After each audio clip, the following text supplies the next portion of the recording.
कार्तिक महामहत्तम अध्याय 27। हरे कृष्णा, राधे राधे।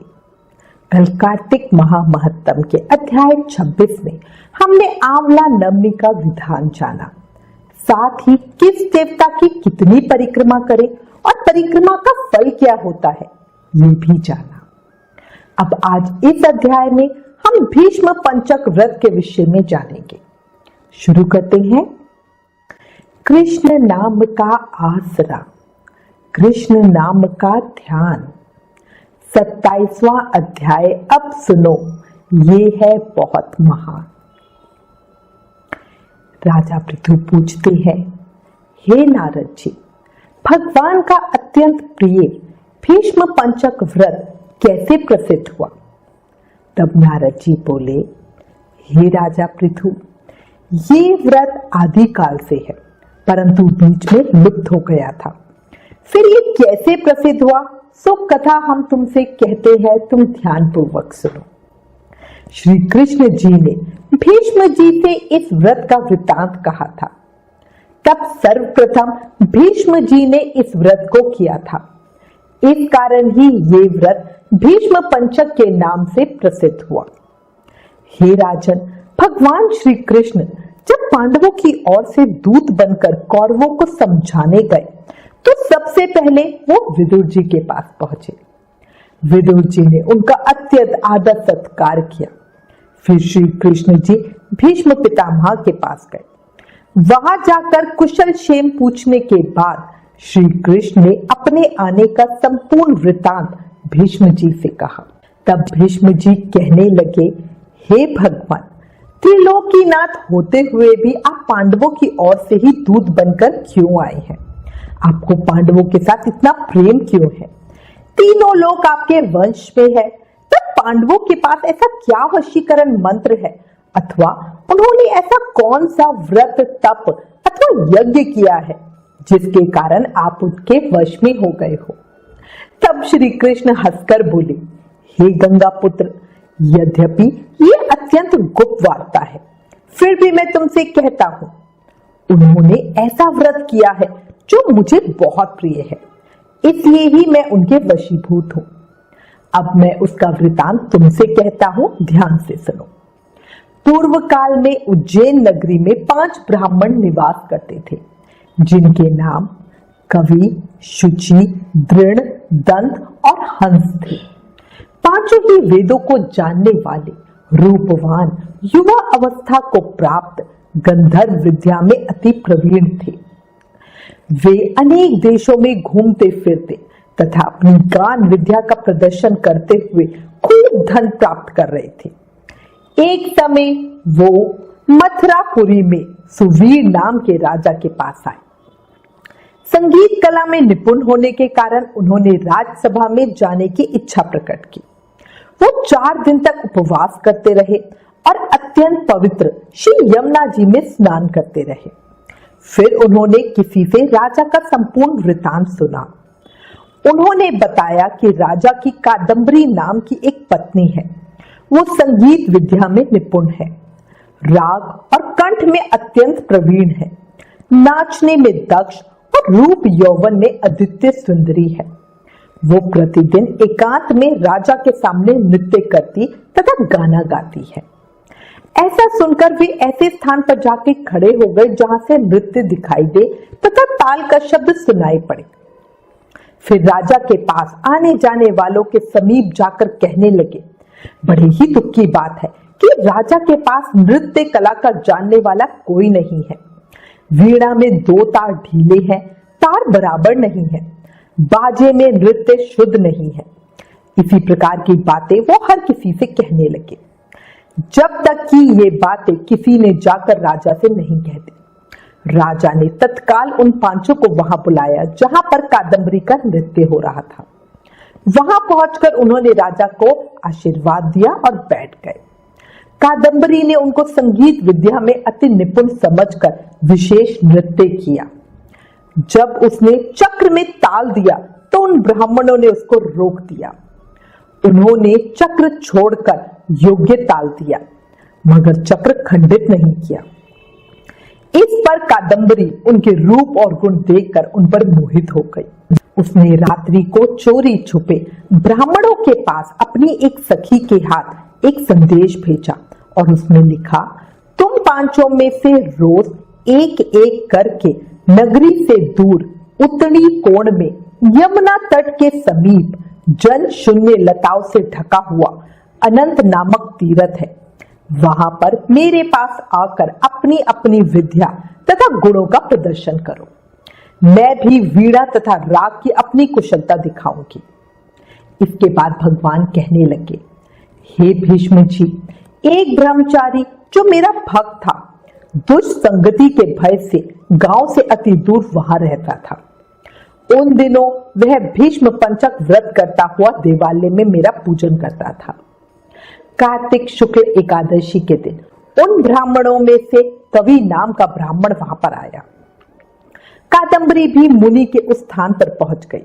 वहां मुनि ने जिस प्रकार पूजा की, उस कवि नामक ब्राह्मण ने भी उसी प्रकार मेरी पूजन किया। इसके बाद वीणा लेकर गान करने लगा। उस मुनि ने क्योंकि अपना मन जीता हुआ था, इस कारण उसने गान सुनकर भी क्रोध नहीं किया। सारी रात कादम्बरी और कवि गायन और नृत्य करते रहे। मुनि को गोबर का आचमन करते देख कवि ने भी वैसा ही किया। प्रातःकाल होते ही कादम्बरी राजमहल में पहुंच गई। मुनि की संगति से जो ब्राह्मण कवि था, उसके समस्त पाप दूर हो गए। इस कारण द्वादशी के दिन ब्राह्मण कवि अपना समस्त धन दान करके विरक्त हो गया। दूसरे दिन शुचि नाम वाला ब्राह्मण आया। उसने भी कादम्बरी के साथ रात भर नृत्य गायन किया और मुनि की तरह हमारा पूजन करके गौमूत्र का आचमन किया। फिर प्रातःकाल होते ही वो भी अपना धन आदि दान करके विरक्त हो गया। उसने निश्चय किया, जिस प्रकार कादम्बरी के नृत्य गायन और रूप को देखकर मुनि का मन चलायमान नहीं हुआ, उसी प्रकार मुझे भी अपने मन को वश में रखना चाहिए।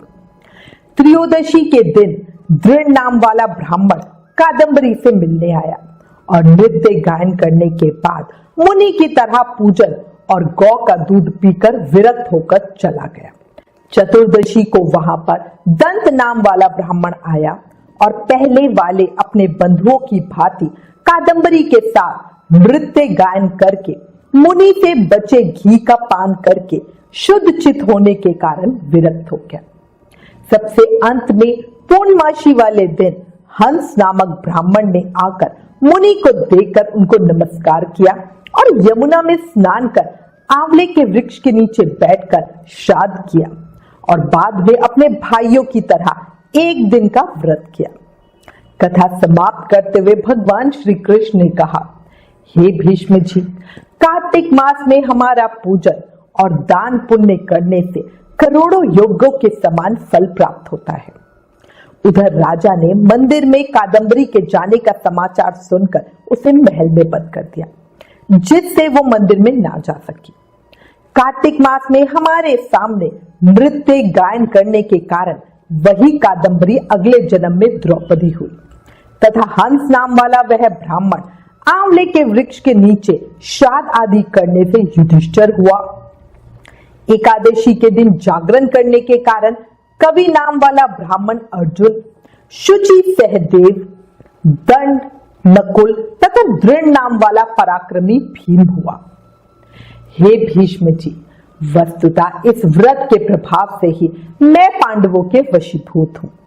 अब तुम्हारे द्वारा पंचक व्रत किए जाने से ये तुम्हारे नाम से विख्यात होगा, अर्थात भीष्म पंचक व्रत कहलाएगा।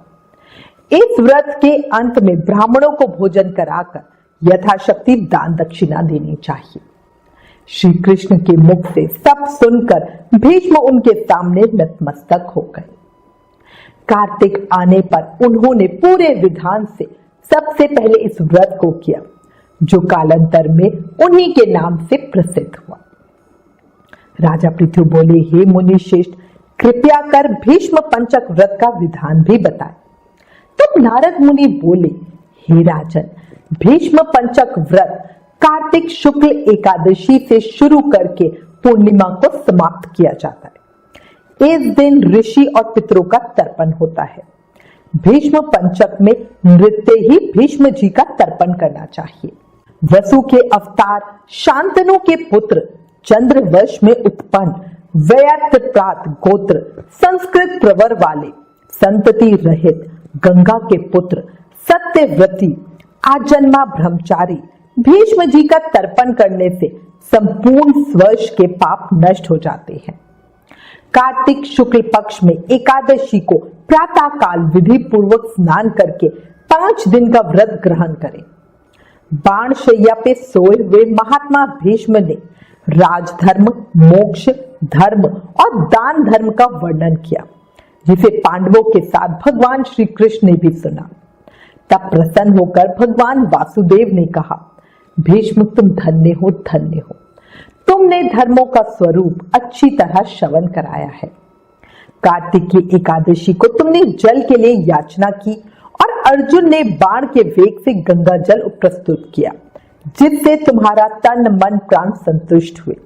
इसलिए आज से लेकर पूर्णिमा तक तुम्हें सब लोग अर्धदान से तृप्त करें और मुझको संतुष्ट करने वाले इस भीष्म पंचक नामक व्रत का पालन प्रतिवर्ष करते रहे। जो मनुष्य पुत्र की कामना से स्त्री सहित भीष्म पंचक व्रत का पालन करता है, वो 1 साल के भीतर ही पुत्र प्राप्त करता है। जो भीष्म पंचक व्रत का पालन करते हैं, उनके द्वारा सब प्रकार के शुभ कृत्यों का पालन हो जाता है। महापुण्यमय व्रत का महापातकों का नाश करने वाला है। अतः मनुष्यों को प्रयत्न पूर्वक इसका अनुष्ठान करना ही चाहिए। इस समय भीष्म जी के लिए जलदान और अर्धदान विशेष यत्न के साथ करने चाहिए। भीष्म जी को अर्धदान करते समय बोले, जिनका व्याधपद गोत्र और संस्कृत प्रवर है, उन पुत्र रहित भीष्म वर्मा को मैं ये जल देता हूं। वसुओं के अवतार शांतनु के पुत्र आजन्मा ब्रह्मचारी भीष्म को मैं ये अर्घ देता हूं। पंचगव्य चंदन का जल, चंदन, गंध और कुमकुम के द्वारा भक्ति पूर्वक सर्व पापहारी श्री हरि का पूजन करें। कपूर और खस मिले हुए कुमकुम से भगवान गरुड़ ध्वज के अंगों में लेप करें। सुंदर पुष्प और गंध धूप आदि से भगवान की अर्चना करें। भगवान श्री हरि की प्रसन्नता के लिए भक्ति पूर्वक घी मिलाया हुआ गूगल जलाएं। 5 दिनों तक भगवान के समीप दिन रात दीपक जलता रहे। देवादिदेव भगवान के लिए उत्तम से उत्तम नैवेद्य निवेदन करें। इस प्रकार भगवान की पूजा अर्चना ध्यान और नमस्कार के बाद ओम नमो वासुदेवाय इस मंत्र का जाप करें। फिर घी मिलाए हुए तिल, चावल और जौ आदि से हवन करें। इसके बाद साय संध्या करके भगवान विष्णु को प्रणाम करें तथा पूर्वोक्त मंत्र जप कर पृथ्वी पर शयन करें। भक्ति पूर्वक भगवान में ही मन को लगाएं। व्रत के समय बुद्धिमान पुरुष ब्रह्मचार्य का पालन करते हुए पाप पूर्ण विचार तथा पाप के कारणभूत मैथुन का परित्याग करें। शाकाहार तथा मुनियों के अन्न से निर्वाह करते हुए सदा भगवान विष्णु के पूजन में तत्पर रहे। रात्रि में पंचगव्य लेकर भोजन करें। इस प्रकार भली भांति व्रत को समाप्त करें। ऐसा करने से मनुष्य शास्त्रोक्त फल को पाता है। स्त्रियों को अपने पति की आज्ञा लेके पुण्य की वृद्धि करनी चाहिए। विधवाओं को भी मोक्ष सुख की वृद्धि के लिए व्रत का अनुष्ठान करना चाहिए। पहले अयोध्यापुरी में कोई अतिथि नाम के राजा, उन्होंने वशिष्ठ जी के वचन से इस परम दुर्लभ व्रत का अनुष्ठान किया था, जिससे इस लोक में संपूर्ण भोगों का उपभोग करके अंत में वे भगवान विष्णु के परम धाम में गए। इस प्रकार नियम, उपवास और पंचगव्य से तथा दूध, फल, मूल और हविष्य के आहार से निर्वाह करते हुए भीष्म पंचक व्रत का पालन करें। पूर्णमासी आने पर पहले की तरह पूजन करके ब्राह्मणों को भोजन कराएं और बछड़े सहित गौ का दान करें। एकादशी से लेकर पूर्णिमा तक 5 दिनों का भीष्म पंचक व्रत समस्त भूमंडल में प्रसिद्ध है। अन्न भोजन करने वाले पुरुष के लिए ये व्रत नहीं कहा गया है, इसमें अन्न निषेध है। भीष्म पंचक व्रत करने वाला एकम को ब्राह्मणों को खीर का भोजन कराए तथा दान दक्षिणा देके उन्हें संतुष्ट करे, उसके बाद स्वयं भोजन करे। इस व्रत का पालन करने पर भगवान विष्णु शुभ फल प्रदान करते हैं। मुनि वशिष्ठ, भृगु और गर्ग आदि मुनीश्वरों ने सतयुग के आदि में कार्तिक के शुक्ल पक्ष में इस पुरातन धर्म का अनुष्ठान किया था। राजा अम्बरीश ने भी त्रेता आदि युगों में इस व्रत का पालन किया था। ब्राह्मणों ने ब्रह्मचार्य का पालन जप तथा हवन कर्म आदि के द्वारा और क्षत्रियों और वैश्यों ने सत्य शौच आदि के पालन द्वारा इस व्रत का अनुष्ठान किया था। सत्यहीन मूढ़ मनुष्यों के लिए इस व्रत का अनुष्ठान असंभव है। जो इस व्रत को पूरा कर लेता है उसने मानो सब कुछ कर लिया। जो भगवान के मंदिर में गान करते हैं वे साक्षात विष्णु रूप बनते हैं।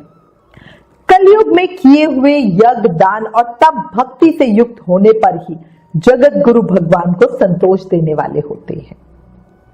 हे राजन, एक समय मैंने भगवान से पूछा, हे देवेश्वर, आप कहाँ निवास करते हो? तो वो मेरी भक्ति से संतुष्ट होकर बोले, नारद जी, ना तो मैं बैकुंठ में निवास करता हूँ और ना ही योगियों के हृदय में। मेरे भक्त जहां मेरा गुणगान करते हैं वहीं पर मैं रहता हूं। यदि मनुष्य गंध पुष्प आदि के द्वारा मेरे भक्तों का पूजन करते हैं तो उससे मुझे जितनी अधिक प्रसन्नता होती है उतनी स्वयं मेरी पूजा करने से भी नहीं होती। जो मूर्ख मानव मेरी पुराण कथा और मेरे भक्तों का गान सुनकर निंदा करते हैं वे मेरे द्वेष के पात्र होते हैं। जो मनुष्य भक्ति पूर्वक इस कार्तिक महत्तम का पाठ करता, सुनता और सुनकर हृदय में धारण करता है वह सब पापों से मुक्त होकर भगवान विष्णु के लोक में जाता है। इस महत्तम का श्रवण करने मात्र से ही धन, धान्य, यश, पुत्र, आयु और आरोग्यता प्राप्त होती है। कार्तिक महामहत्तम 27वां अध्याय समाप्त। कल कार्तिक महत्तम के अगले अध्याय को सुनेंगे। आज इस अध्याय में हमने अति फलकारी भीष्म पंचक व्रत का विधान जाना। जो लोग पूरे कार्तिक के महीने में स्नान व्रत आदि नहीं कर पाए वो इन अंतिम 5 दिनों का स्नान व्रत जरूर करें। याद कर लो, कलयुग केवल नाम आधारा, इसलिए ज्यादा से ज्यादा नाम जाप करो। मन से, भाव से, हर सांस के साथ नाम जाप करो और बोलो हरे कृष्ण कृष्ण कृष्ण हरे हरे, हरे राम राम राम हरे हरे। कार्तिक शुक्ल एकादशी से ये भीष्म पंचक व्रत शुरू होगा। सभी कोशिश करके इस व्रत को जरूर करना। राधे राधे।